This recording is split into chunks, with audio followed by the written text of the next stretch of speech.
Hey YouTube, James here with Jonesing for Film DVD Blu-ray update. I've been wanting to do one of these since like February, I think it was, like the end of February, beginning of March. So there's a few movies that I'm going to talk about in this video, and then next month I'm going to finish off all the stuff that I've been collecting, as well as whatever I get in this month. So let's get right to it. We're going to start with the DVDs first. So the first DVD is Crash, which I bought back in February. This is the 2-disc director's cut. Picked it up for $5. I haven't watched it yet. I have seen it. It's been a while since saw it, but I really enjoyed it. It's a very powerful drama. Great performances, amazing cast. Um, it's not for everyone. There are some sensitive issues that they touch upon, but from what I remember, it was a very powerful drama. So I look forward to rewatching it. I feel sad that I bought it in February and I still haven't bought it, but that's going to be a lot the same for a lot of these movies. The next DVD here is a 3-pack of gangster films. These are like low budget, no name films. Well, they have some big names. There's like Kiefer Sutherland, Dennis Hopper in one of the movies. Second movie's got Christopher Walken, Chris Penn, and Benicio del Toro, and the third movie's got Eric Roberts, Joe Pantoliano, excuse me, Joe Pantoliano, bleh, um, Cypher from the Matrix. I can never pronounce his last name, but if I say Cypher from the Matrix, hopefully you know. So the three films are The Last Days of Frankie the Fly, The Funeral, and The Immortals. The only reason I picked this up, well, there's two reasons. One, all those cast members that I just mentioned, all those actors. And the second reason is this was only $1. Literally, it was just $1 for 3 films. So I figured, for $1, I'm bound to get at least one decent film out of it. So, but like I said, with the cast, hopefully there's at least 2. But even if they're all bad films, I only paid $1, so I'm not out much. Next film here is an actual bad film, and that is The Happening, M. Night Shyamalan's big disaster. This movie is bad, and I have watched it recently. I did watch it after buying it. And it's just laughably bad. It's so much fun to watch, point out all the stupid points, and just make fun of it. Just have a day of just making fun of The Happening. There's that infamous scene where they literally run away from the wind. So yeah, it's a lot of fun to make fun of. It's by no means a great film, but it's definitely entertaining, depending on your definition of entertaining. If you can find fun in making fun of a bad movie, this is definitely a movie to watch. Another bad movie. I seem to be buying a lot of bad DVDs. Resident Evil Afterlife, Resident Evil 4. My Here in Canada, apparently all the Rogers videos are just becoming like Rogers for internet, TV, and phone. They've completely cut out all the movie stuff, like renting and stuff. So they were selling off all their DVDs. So I was able to get this one in a buy one get one free. Um, it's a pretty dumb movie. It's pretty bad. There is some entertaining in it. The real reason why I got it is because I've got the other 3, and especially if I go see the 5th one and I really like the 5th one, I would feel incomplete not having this one, even though I know it's a dumb movie, even though I know it's bad. I like to have the complete collection of the movies. So it's been a while since I sat through this one, and my biggest issue with this one was the overuse of slow motion. Yeah, it's a dumb story. Yeah, it's the same story as all the Resident Evil movies, but there are some entertaining action scenes, and when they use the slow motion properly, it does work. But they use it so much in this movie, so hopefully, I have the time to review all 4 Resident Evil films before the 5th one comes out in September, because I would like to do a franchise review of those. So, and then the final DVD that I'm going to show today is a TV series. This is the sixth and the final season of Rescue Me, so there's two seasons here. For those of you unaware of what Rescue Me is, it's basically the first season um, introduces these characters. They are firefighters who survived through 9/11, and that's basically the basis of the story in the first season, and then the rest of the seasons just kind of continue on their lives. They do bring up 9/11 a lot. They do bring up, just issues that they have with being firefighters. Um, and then there's like a lot of soap opera stuff in it too, but it's got some really good humor to it. It's crude at times, yes, but when they pull off a good joke, they pull off a really good joke. I've this after getting this marks getting the entire series for me, so I have all 7 seasons of it now. I believe I did watch both seasons 6 and 7 when they aired, and I gotta say that the very final episode of this show was really powerful. That's another thing that they do good when they're not being crude with the humor, or they're just being overly sexual. Um, they really have a good sense of drama. There is actually a very strong connection with the characters, as long as you can get over the crudeness and immaturity of it all. But yeah, the final episode, so the very final episode, because the show's done now, um, it was very, very powerful, and the final, like, 5 to 10 minutes of it was a very, very faithful way to end the series, in my opinion. So those are all my DVDs. Now we're going to move into the new Blu-rays that I've got. The first one here is Drive. I picked this one up March, I think. It was on sale at Best Buy, and I had to pick it up. This is an amazing film.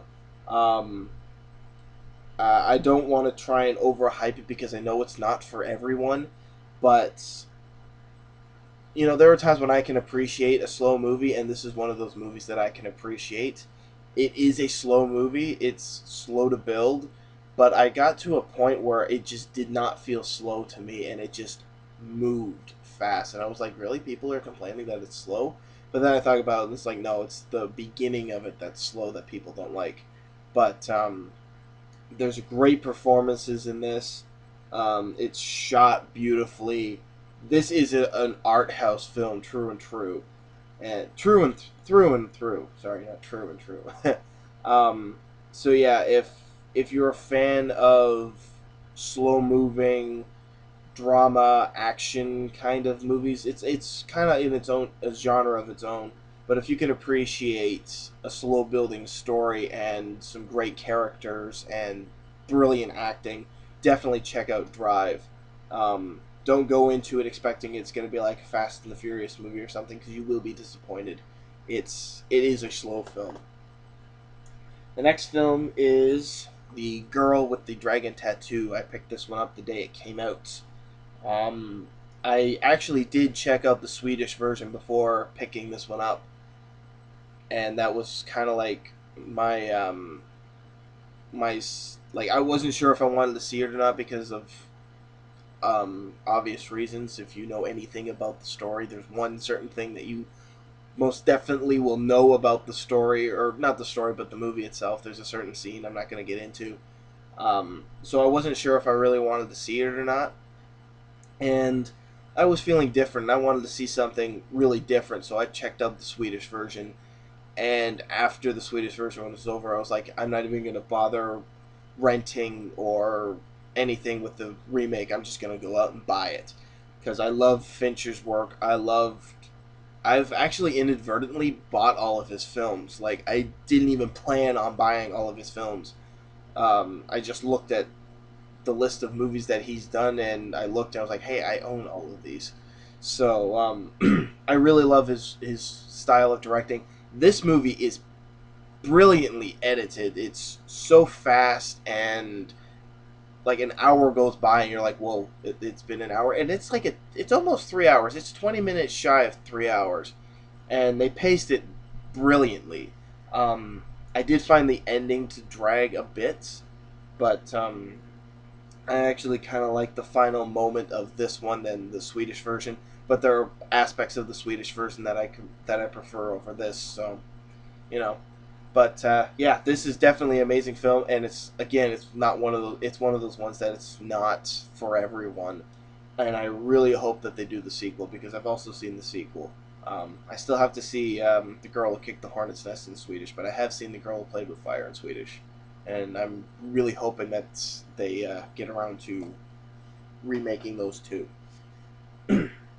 Next one is Hugo. This one I have a review up on this channel, and this one was a big surprise for me when I saw it in theaters. I wasn't expecting much. I was like, Martin Scorsese, what are you doing? And even to this day, I still kick myself for having that mentality going into this. This is an amazing film. This is a true love letter to anybody who loves cinema. Um, Brilliantly acted, brilliantly shot, amazing atmosphere. Definitely check out Hugo. It's great for anybody. It really is. It is a family film that anybody can enjoy. And if you have a passion for film, you're going to enjoy it even more. So that's Hugo. Next one is Mission Impossible Ghost Protocol. I bought this one in April, the day it came out. And this was an amazing film. Again, shot brilliantly. Tom Cruise, he's a great actor. He may be a little quirky in real life, but you cannot deny that he is an amazing actor. Um, so now, after getting this one on Blu-ray, I'm almost tempted to get the other ones on Blu-ray, but not until I get a TV that actually extenuates the Blu-ray, like really brings out the Blu-ray. Because right now I'm just working with standard definition. I feel so bad. I'm such a movie lover, and I still have a standard definition television. But yeah, this is a great film. I really wish I got to see it in IMAX. I did get to see it in theaters. I have a review of this one too on this channel. Um, so it's I still love the movie, but it loses a little something when you put it on a smaller screen. I noticed, especially the scene that's on the front here with him scaling the hotel in Dubai. But an amazing film, great action. Yeah, if you're a Mission Impossible fan, definitely check out that one. Um, Here we have Source Code. This one I bought way back in February, I believe. Um, this is a great sci-fi film. There's a great story to it. There's a great an original idea to it.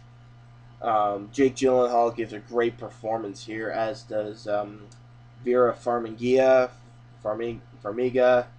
I again, I'm really bad when it comes to pronouncing names, but yeah, there's a great story to this. There's a great atmosphere to it, and they really handled it quite well. It could have been a miss, but they worked with it really well. It's one of those movies where it's like it's playing the same thing over and over again, and most movies that can get really boring, but they always change it up a bit to keep it fresh and different. So I commend them for that. This is a great film, so I highly recommend checking this one out if you're a fan of sci-fi. Next we have Sucker Punch.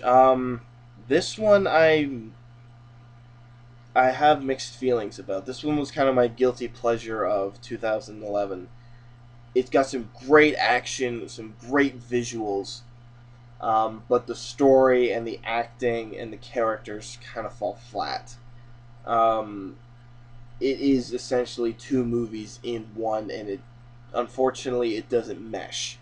So there's a lot that I do like about this, but there's also a lot that I don't like. So this has the extended cut and the theatrical cut, and I'm gonna say that I'm probably gonna stick to the theatrical cut. The extended cut does nothing to the story. It's just like one or two extra scenes, and they really don't do anything to help move the story along or anything. It's kind of a wasted potential because I mean, the last Zack Snyder film that I saw that had a director's cut or an extended cut was Watchmen, and that movie, yeah, it pushed the movie an extra half hour, so it pushed it over 3 hours. But they added some stuff that was in the graphic novel, and they really it really added to the movie itself. Whereas this was just kind of a couple throwaway scenes. It was like, doesn't really need to be there. But I find it hard to recommend. It's like I said, it's got some great action and some great visuals, but it really doesn't tie into the story, which is a shame. But I enjoy it. Like I said, it's a guilty pleasure. So you know. And the last movie we've got here is Thor. Um, that sounded really goofy when I said that. Anyways, um, I got this for my birthday last month, just after seeing the Avengers. So this was one that I had been really wanting for a while. I saw it, thought it was pretty decent. You know, it was filmed great. There was a great atmosphere. Love the costumes and sets, especially the Isengard stuff. And I finally got around to getting it. Um, so yeah, it's a fun film. And again, it was fun to check this one out after watching the Avengers because I had seen Captain America a few times. I've seen both Iron Man movies a couple times, the Hulk movie a couple of times. This was the only one that I had seen once, and it was like back in November or something when it first came out on home release. So I was kind of like lost with the whole Thor mythology going into the Avengers, which was kind of a bad thing considering the villain in the Avengers is the villain in this. So to rewatch this after the Avengers was, yeah, it was good. But as the movie on its own, without the Avengers, it's still a great film. It's not the strongest of the Avenger films, but it is a great film. And if you're a fan of comic book movies and such, I highly recommend checking this one out. So that concludes this DVD update. So check back next month for some more updates, and I will see you in my next review. Have a good day.